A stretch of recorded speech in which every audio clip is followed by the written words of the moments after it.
Hi friends, బాగున్నారా? మరి మొదటి లెసన్ ఏ విధంగా ఉన్నది 7th క్లాస్ సోషల్ స్టడీస్లో? అది నచ్చితే ఈ వీడియో కూడా మీకు నచ్చుతుంది ఫ్రెండ్స్.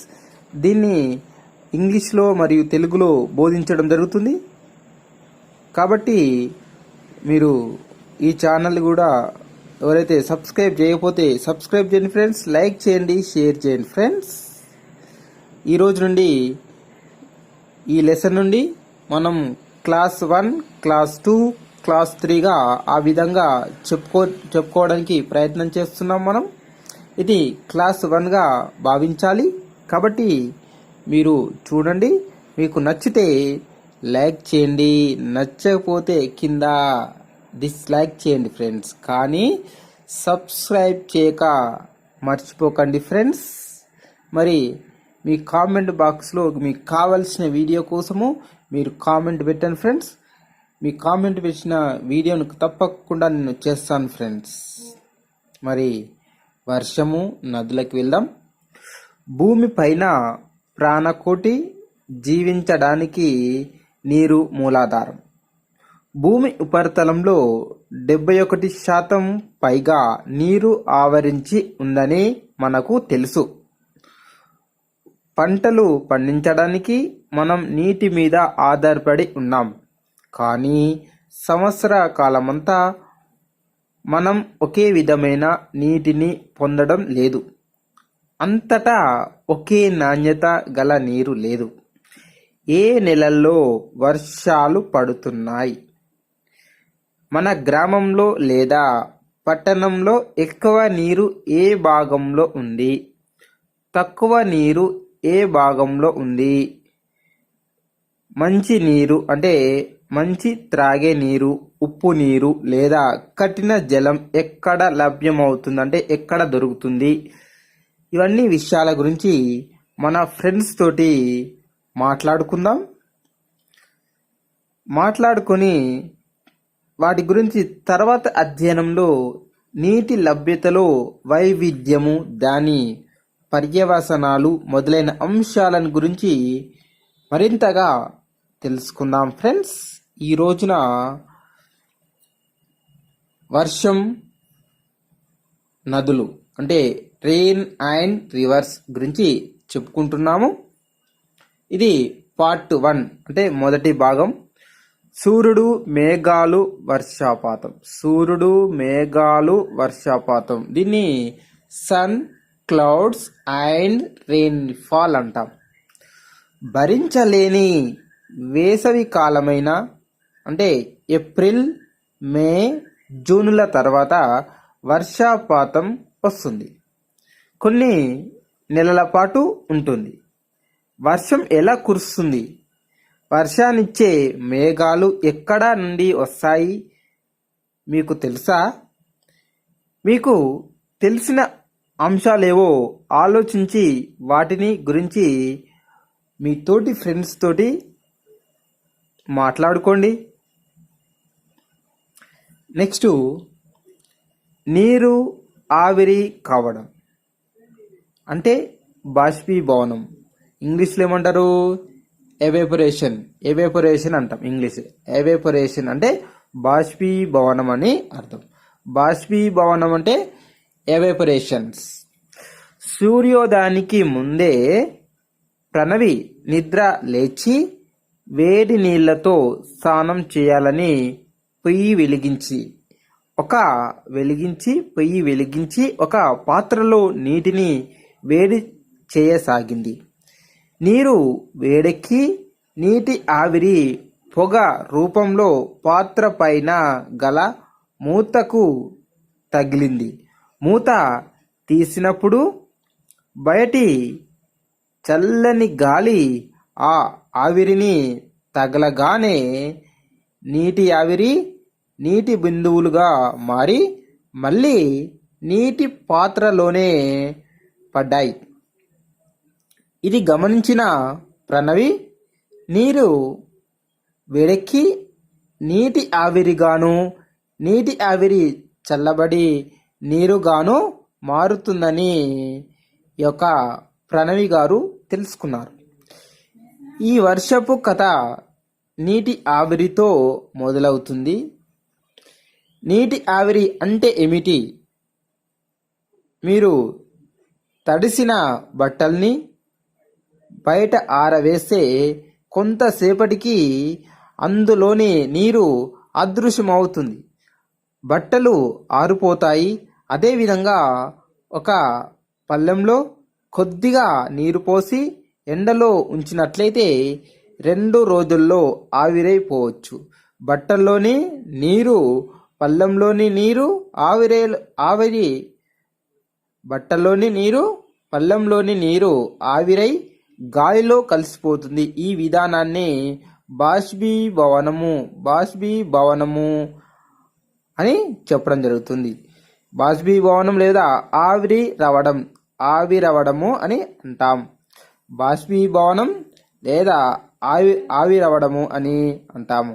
అంటే నీటిని వేడి చేయకపోయినా ఆవిరైపోతుంది. నీటిని వేడి చేయకపోయినా ఆవిరైపోతుంది.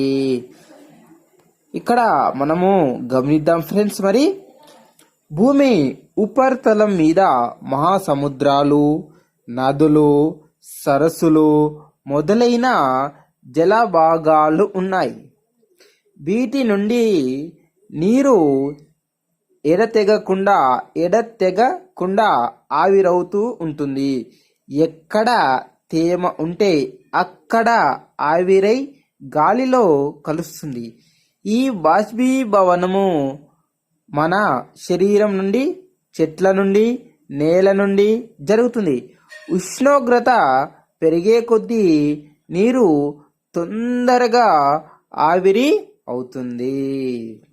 ఇక్కడ కొన్ని ప్రశ్నలు ఇస్తా, వాటి గురించి మీరు సమాధానము తెలిసినట్లయితే కామెంట్ బాక్స్లో పెట్టండి ఫ్రెండ్స్. ఇక్కడ చూద్దాం ఏమున్నాయని.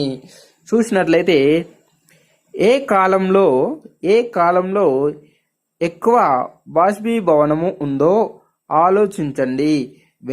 వేసవి కాలంలోనా, శీతాకాలంలోనా?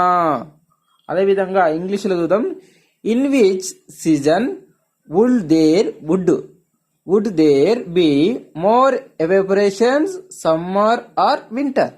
In which season would there be more evaporation, summer or winter? Next, నీరు ఆవిరవడము పగలు ఎక్కువగా ఉంటుందా, రాత్రిపూట ఉంటుందా? నీరు ఆవిరవడము పగలు ఎక్కువగా ఉంటుందా, రాత్రిపూట ఉంటుందా అని క్వశ్చన్ ఇవ్వడం. When will the evaporation be more during the day or night? When will the evaporation be more during the day or night? Next చూద్దాం. ఇక్కడ గరిష్ట స్థాయిలో బాష్పీభవనము ఎక్కడి నుండి జరుగుతుందని భావిస్తున్నారు? మొక్కల నుండా, నదుల నుండా, మహాసముద్రాల నుండా, నేల నుండా అని అడుగుతున్నాడు. నెక్స్ట్ ఇక్కడ చూద్దాం. Where do you think the maximum evaporation would take place from plants, rivers, oceans or soils? ఈ విధంగా క్వశ్చన్స్ ఇవ్వడం జరిగింది. వీరికి సరైన ఆన్సరు కామెంట్ బాక్స్లో పెట్టండి ఫ్రెండ్స్. నెక్స్ట్ చూద్దాం. మరి నెక్స్ట్ ఏముంది? మేఘాలు ఏర్పడము, వర్షం కురియటము. మేఘాలు ఏర్పడటం, వర్షం కురియడం. చూద్దాం. Formation of clouds and rain. మరొకసారి, formation of clouds and rain. ఏమంటారు తెలుగులో? మేఘాలు ఏర్పడటం, వర్షం కురియటం. వేడి గాలికి నీరు ఎక్కువగా ఆవిరై ఆకాశంలో పైకి చేరినప్పుడు అది చల్లబడుతుంది. భూమి ఉపరితలం నుంచి పైకి వెళ్ళే కొలది చల్లగా ఉంటుంది. అలా నీటి ఆవిరి చల్లబడుతూ చిన్న చిన్న నీటి బిందువులుగా మారుతుంది. ఈ చిన్న నీటి బిందువులు చుట్టూ ఉన్న సూక్ష్మమైన దుమ్ము అంటే ధూళి రేణువులతో లేదా పొగతో కలిసి నిదానంగా వాటి పరిమాణము పెరుగుతుంది. ఇలా చిన్న నీటి బిందువులు కలిసి మేఘాలుగా ఏర్పడతాయి. మరి మనము తెలుసుకున్నట్లయితే ఫ్రెండ్స్ ఇక్కడ ఇంకొక క్వశ్చన్ ఇవ్వడం జరుగుతుంది ఫ్రెండ్స్, గమనించాలి. నీటి ఆవిరి మేఘాలుగా ఎలా మారుతుందో వివరించే చిత్రాన్ని మీ యొక్క రఫ్ నోట్స్ లో వేయండి ఫ్రెండ్స్. అది భూమి, ఆకాశము, నీటి ఆవిరి, ధూళి కణాలు, నీటి బిందువులు, మేఘాలని గుర్తించండి ఫ్రెండ్స్. మనము ఇక్కడ చూసినట్లయితే చూద్దాం. ఇక్కడ మేఘాలు పైకి పోయే కొలది మరింత చల్లబడటము వల్ల ఎక్కువ నీటి బిందువులు ఏర్పడతాయి. ఈ చిన్న నీటి బిందువులు ఒక్కదాన్నొకటి కలిసి పెద్ద బిందువులుగా ఏర్పడతాయి. ఇవి బరువెక్కడంతో గాలిలో ఉండలేక వర్షం రూపంలో కురుస్తుంది. ఇక్కడ కొన్ని క్వశ్చన్స్ ఇవ్వడం జరుగుతుంది ఫ్రెండ్స్, వీటిని మీరు ప్రాక్టీస్ చేయాలి, గమనించాలి. వర్షం కురవడానికి మేఘాలు పైకి వెళ్ళవలసిన అవసరం ఉందని భావిస్తున్నారా? ఇక్కడ చూద్దాము. Why do you think is it necessary for the clouds to rise in order to causes rain? Why do you think is it necessary for the clouds to rise in order to causes rain అడుగుతుంది. అదేవిధంగా చూద్దాం. మీరు ఎప్పుడైనా మంచు కురవడం చూశారా? ఇది ఎక్కడ రూపొందుతుంది? Have you ever observed dew? Where is it formed? Next చూద్దాం. ఏ కాలంలో ఎక్కువ పొగమంచు కురిసిన రోజులున్నాయా? చూద్దాం. ఇక్కడ చూసినట్లయితే have you ever seen snowfall? How is it different from rainfall? Have you ever seen the hail storms? ఎప్పుడైనా వడగండ్లను చూశారా అని క్వశ్చన్ ఇవ్వడం జరుగుతుంది ఫ్రెండ్స్. మనం ఇక్కడ గమనిద్దాం. ఇలా గమనించినట్లయితే కొన్ని ముఖ్య పదాలున్నవి. సమ్ ఇంపార్టెంట్ టర్మ్స్, వాటిని ఏమంటామంటే సమ్ ఇంపార్టెంట్ టర్మ్స్ అంటాం. ఫస్ట్ వన్ ఏంది? బాష్పీభవనము. దీని ఏమంటామంటే ఇంగ్లీష్ లో ఎవేరేపేషన్ అంటాము. అయితే మనము చూద్దాం, తెలుగులో ఒకసారి చూద్దాము, మరి ఇంగ్లీష్ లో కూడా మనము చూడడానికి ప్రయత్నం చేద్దాం ఫ్రెండ్స్. మరి ఫస్ట్ తెలుగులో చూద్దాము. బాష్పీభవనము. నీరు ఆవిరిగా మారడాన్ని బాష్పీభవనము అంటాము. నీరు ఆవిరిగా మారడాన్ని ఏమంటాము? బాష్పీభవనము అంటాము. నీటి ఆవిరి తిరిగి నీరుగా మారడాన్ని ద్రవీభవనము అంటాము. నీటి ఆవిరి తిరిగి నీరుగా మారడాన్ని ఏమంటాము? ద్రవీభవనము అంటాము. గాలిలో పై భాగాన వేలాడుతున్న చిన్న నీటి బిందువుల సమూహమే మేఘాలు అని చెప్తాము. ఇప్పుడు ఇంగ్లీష్లో చూద్దాం. ఎవేపరేషన్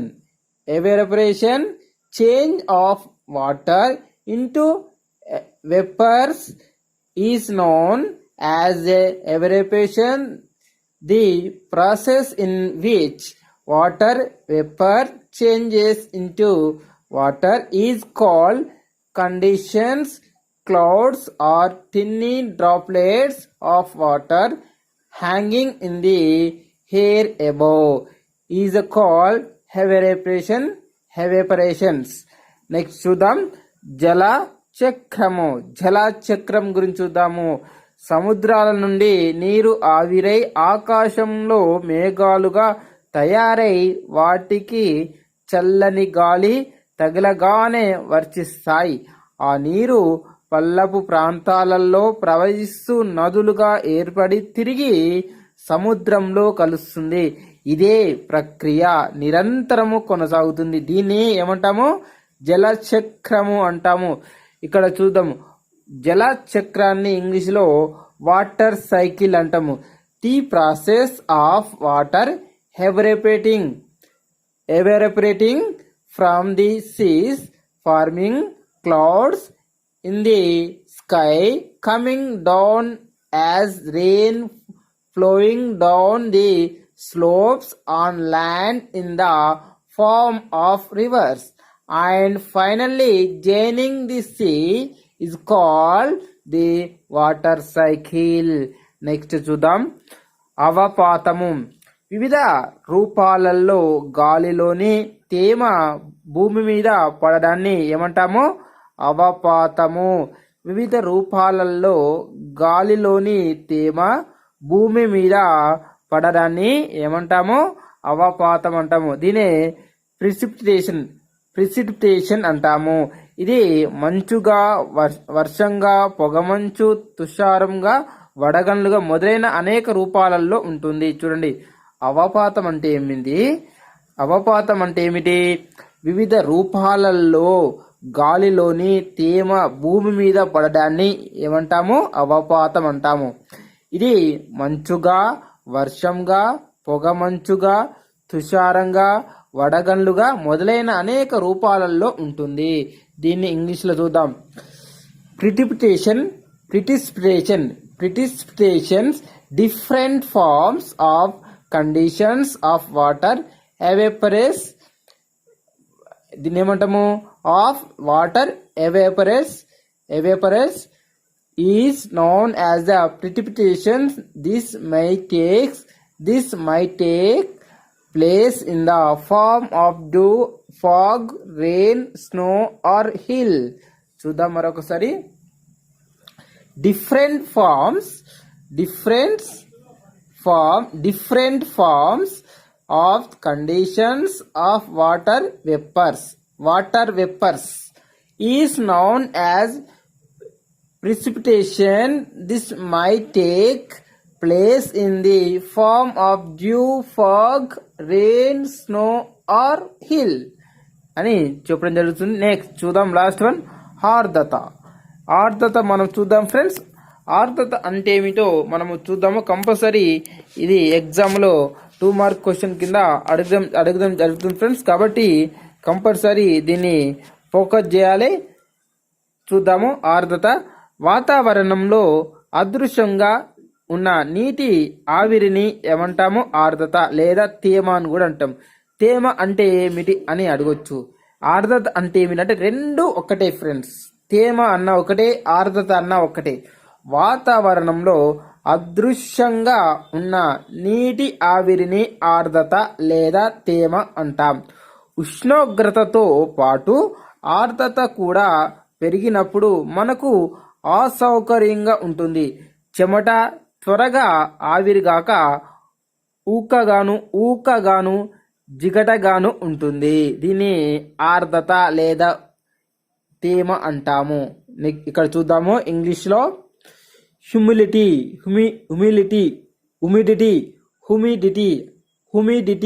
చూద్దాం, గమనించండి. The amount of invisible water vapours present in the atmosphere is known as humidity. When temperature and humidity rise, we feel uncomfortable. We perspire and the sweat does not evaporate quickly. We feel sticky and such weather is called సెల్ట్రీ మరొకసారి humidity the amount of invisible water vapours present in the atmosphere is known as humidity. When temperature and humidity rise, we feel uncomfortable. We perspire,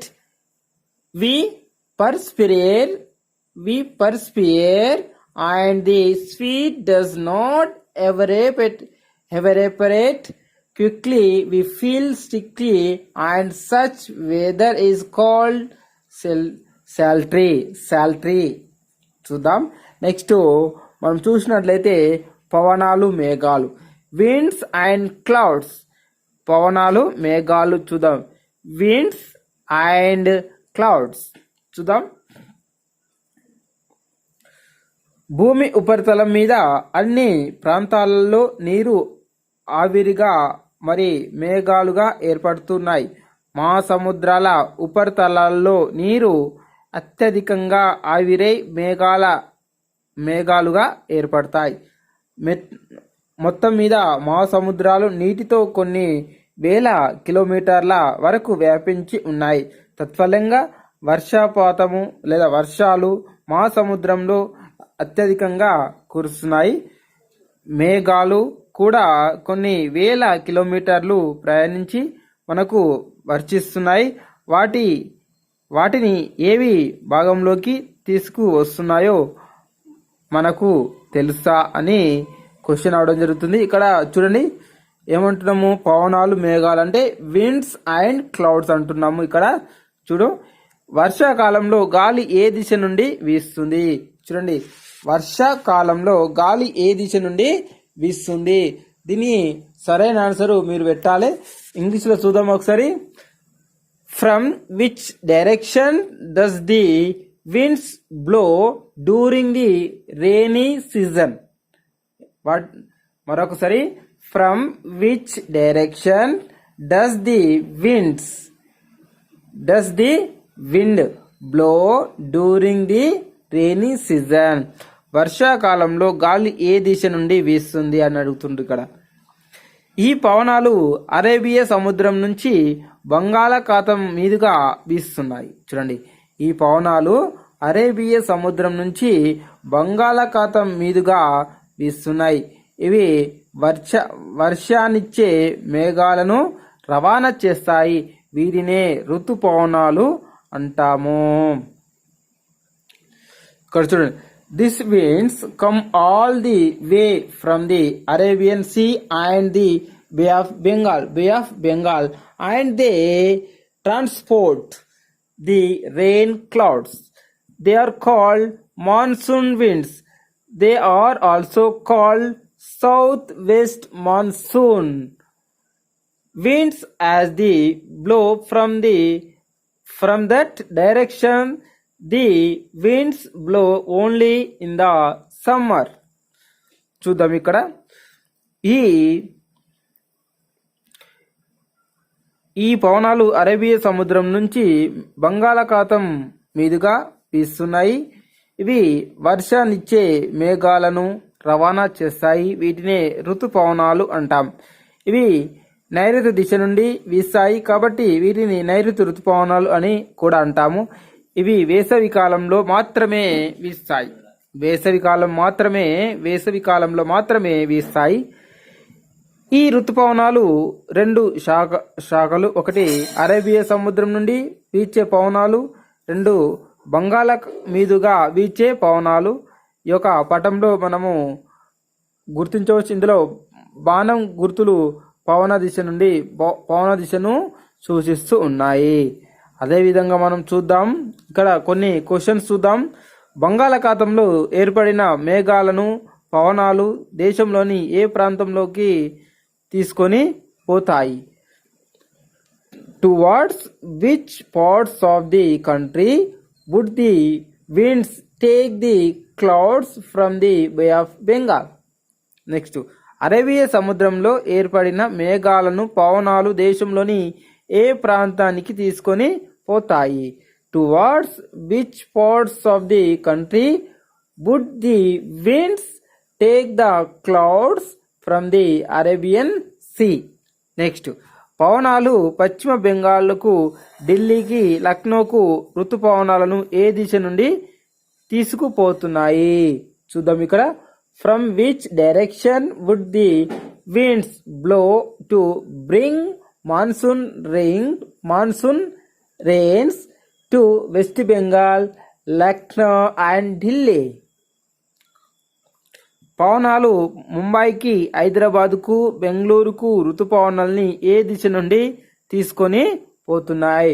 from which direction would the winds blow to bring monsoon rains to Mumbai, Hyderabad and Bengaluru?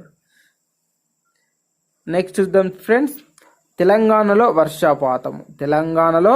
వర్షపాతం చూద్దాం. మరి ఇక్కడ చూసినట్లయితే మనం గమనిద్దాము. తెలంగాణ రాష్ట్రంలో మార్చి నెలతో మొదలై ఉష్ణోగ్రతల పెరుగుదల జూన్ దాకా కొనసాగుతుంది. జూన్ మధ్య నాటికి నైరుతి ఋతుపవనాలు రాష్ట్రానికి చేరడంతో పాటు వాటి ప్రభావంతో కురిసే వర్షాల వల్ల వారం రోజుల్లోనే ఉష్ణోగ్రతలో అకస్మాత్తుగా భారీ మార్పులు సంభవిస్తాయి. అదేవిధంగా నైరుతి ఋతుపవనాల వల్ల తెలంగాణ రాష్ట్రంలో సాధారణ వర్షపాతం మాత్రమే సంభవిస్తుంది. మొత్తం మీద ఉత్తర, తూర్పు ప్రాంతాలు అధిక వర్షపాతము పొందుతుండగా తెలంగాణ పీఠభూమిలోని చాలా ప్రాంతాలు తక్కువ వర్షపాతాన్ని పొందుతున్నాయి. రాష్ట్రంలో మహబూబ్ నగర్, జోగులాంబ జిల్లాలు అతి తక్కువ వర్షపాతాన్ని పొందుతున్నాయి. ఎక్కడ తక్కువ వర్షపాతాన్ని పొందుతున్నాయి? రాష్ట్రంలో మహబూబ్ నగర్, జోగులాంబ జిల్లాలు అతి తక్కువ వర్షపాతాన్ని పొందుతున్నాయి.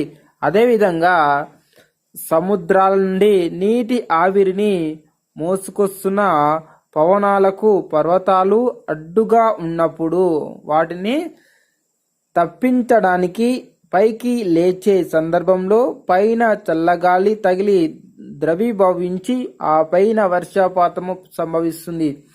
సాధారణంగా ఇలాంటి వర్షపాతము పశ్చిమ కనుమ వంటి పర్వత ప్రాంతాలలో చూశాం. ఇక్కడ చూద్దాం ఫ్రెండ్స్, మే నుండి అక్టోబర్ మధ్య బంగాళాఖాతంలో తుఫానులు సంభవిస్తాయి.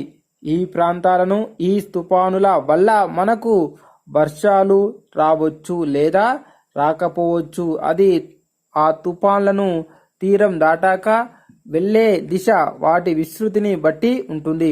కొన్నిసార్లు ఋతుపవనాలు తుఫాన్లు కలిసి ఈ ప్రాంతానికి విస్తృతమైన వర్షాలను అందించడంలో పాటు పంట నష్టానికి కూడా కలిగిస్తాయి. అదేవిధంగా చూద్దాం ఫ్రెండ్స్, ఇక్కడ చూసినట్లయితే అక్టోబర్ తర్వాత పవనాలు బంగాళాఖాతం నుండి నైరుతి దిశకు వీస్తాయి. వీటి వల్ల అక్టోబర్ మరియు నవంబర్ నెలల్లో తెలంగాణ ప్రాంతంలో చాలా తక్కువ వర్షపాతము సంభవిస్తుంది. ఈ పవనాలను ఈశాన్య ఋతుపవనాలు లేదా తిరోగమన ఋతుపవనాలను అంటాము. మనము ఈ యొక్క పటంలో చూద్దాం ఫ్రెండ్స్. సిరిసిల్ల పట్టణము 10 సంవత్సరాల వర్షపాతం వివరాలు. సంవత్సరం వచ్చి 1996. వర్షపాతం మీమీలలో అంటే చూద్దాం. అదేవిధంగా సంవత్సరము వర్షపాతం మీమీలలో 1996లో 933 మిల్లీమీటర్లు. మీమీ అంటే మిల్లీమీటర్లలో చూస్తున్నాం. సంవత్సరం 2001లో 763 మిల్లీమీటర్లలో వర్షపాతము సంభవించింది. 1997లో 695 మిల్లీమీటర్లలో 2002 సంవత్సరంలో 605 మిల్లీమీటర్లలో వర్షపాతము నమోదైంది. నెక్స్ట్ 1998లో 926 మిల్లీమీటర్లలో వర్షం కురిస్తే 2003లో 819 మిల్లీమీటర్లలో వర్షపాతం నమోదైంది. నెక్స్ట్ 1999లో వర్షపాతం ఎంత సంభవించిందంటే 823 అయితే మిల్లీమీటర్లలో అయితే 2004లో 619 మిల్లీమీటర్లలో వర్షపాతం నమోదైంది. అదేవిధంగా చూద్దాం ఫ్రెండ్, 2000 సంవత్సరంలో వర్షపాతము 895 మిల్లీమీటర్లలో ఉంటే 2005లో 891గా ఉండడం జరిగింది. ఈ యొక్క పటంలో చూసినట్లయితే మనము ఒకటి గమనించదలసిన అంశం అయితే చూడండి ఫ్రెండ్స్, 1996 నుండి 2000 వరకు ఉన్నటువంటి వర్షపాతం మిల్లీమీటర్లలో తీసుకున్నట్లయితే అత్యధిక వర్షపాతం సంభవించింది. తర్వాత 2001 నుండి 2005 మధ్య కాలం నుండి వర్షపాతము చాలా తగ్గుముఖంగా ఉండడం జరిగింది. ఇది గమనించాలి. నెక్స్ట్ వచ్చేసి ఫ్రెండ్స్, వర్షమాపకం. వర్షపాతాన్ని కొలిచే పరికరాన్ని వర్షమాపకం అంటాం. దీన్ని ఇంగ్లీష్లో వర్షమాపకాన్ని రెయిన్ గేజ్ అంటాం. ఒక ప్రామాణిక ప్రదేశంలో కురిసిన వర్షపాతాన్ని సెంటీమీటర్లలో కొలుస్తారు. ఎంత వర్షం పడిందో ఎలా కొలుస్తాం, ఎక్కడ ఎక్కువ వర్షం కురిసిందో ఎక్కడ తక్కువ వర్షం కురిసిందో మనం ఎలా చెప్పగలం? నిజామాబాద్లో ఎక్కువ వర్షం పడిందా లేక రంగారెడ్డి అనేది ఎలా తెలుసుకుంటాం? రంగారెడ్డిలో అనేది ఎలా తెలుసుకుంటాం? ఇక్కడ చూసినట్లయితే సొంతంగా వర్షమాపకాన్ని తయారు చేయడం ఎలా అంటే, వర్షమాపకాన్ని తయారు చేయడానికి పైన సూచించిన వస్తువులు సేకరించండి. సీసాపై భాగాన్ని ఇలా కత్తిరించండి. కింది భాగం పై చుట్టుకొలత, కత్తిరించిన భాగం అడుగు చుట్టుకొలత సమానంగా ఉండాలి. నెక్స్ట్, సీసాపై భాగాన్ని తలకిందులు చేసి సీసంలో అమర్చండి. మీరు సూచించిన సున్నా